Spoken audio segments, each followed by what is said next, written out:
Un enfant de Dieu, c'est un travailleur.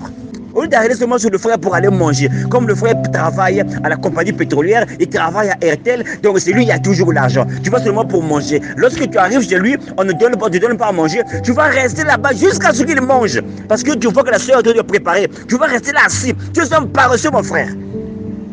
Un enfant de Dieu, c'est un bosseur. Parce que lorsque tu arrives chez le frère, tu sais que c'est le temps de manger. Tu sais que c'est la fin du mois, c'est la quinzaine du mois. Pourquoi on te donne quelque chose? Si le temps que tu utilises pour aller de maison en maison pour chercher de quoi manger, pour demander l'argent de taxi, si tu veux chercher le travail, tu vas avoir le travail. Mais comme l'homme de Dieu l'a dit, si tu ne peux pas travailler, entre pour quelque chose.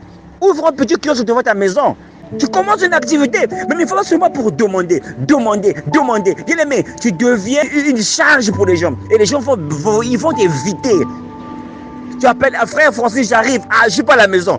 Les gens seront même obligés de mentir. Parce que quand tu arrives, c'est pour demander seulement. Ta main est toujours en bas. Bien aimé, on est appelé à donner. On est appelé à être une bénédiction. Mais comment tu vas être une bénédiction au moment où tu ne travailles pas? Parce que celui qui bénit, il donne. Comme Jésus le dit, la main qui donne est plus bénie que celle qui reçoit. Mais toi, tu es toujours à la réception. Si tu ne travailles pas, mais comment tu vas donner aux autres?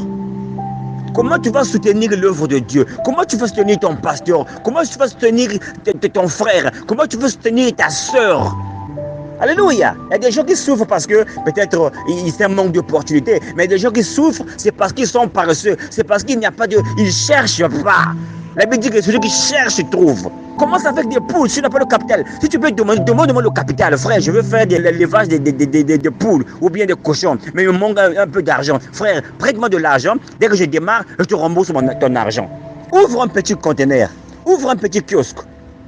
Commence avec 2 poules. Après un temps, tu peux vendre les oiseaux, tu peux vendre les œufs, tu peux vendre les poules de chair. Tu peux faire un petit jardin.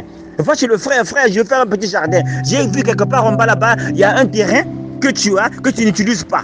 Il y a des frères qui ont des terrains au bord de l'eau, mais que tu n'utilises pas. Au lieu de demander de l'argent, frère, moi j'ai des graines là. J'ai vu un terrain que tu as derrière là-bas. Est-ce que je peux utiliser ce terrain là pour faire mon jardin? Il faut des idées comme ça qu'on peut utiliser.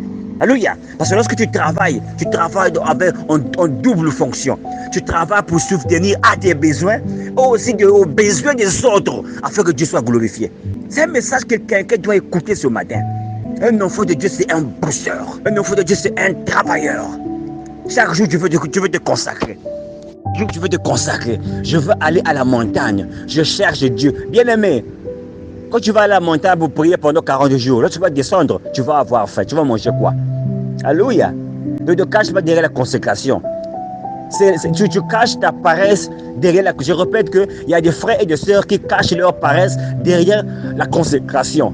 Ils sont paresseux, ils veulent toujours rester en consécration, en méditation. Il va à la montagne, je suis en train de jeûner. Bien, c'est la paresse, va travailler. Tu peux être en plein travail, mais tu es en train de te consacrer aussi. Non, je ne peux pas travailler, je vais être fatigué. Là, je cherche la face de Dieu. Lorsque tu finis de chercher la face de Dieu, tu auras faim. Mais tu vas manger quoi?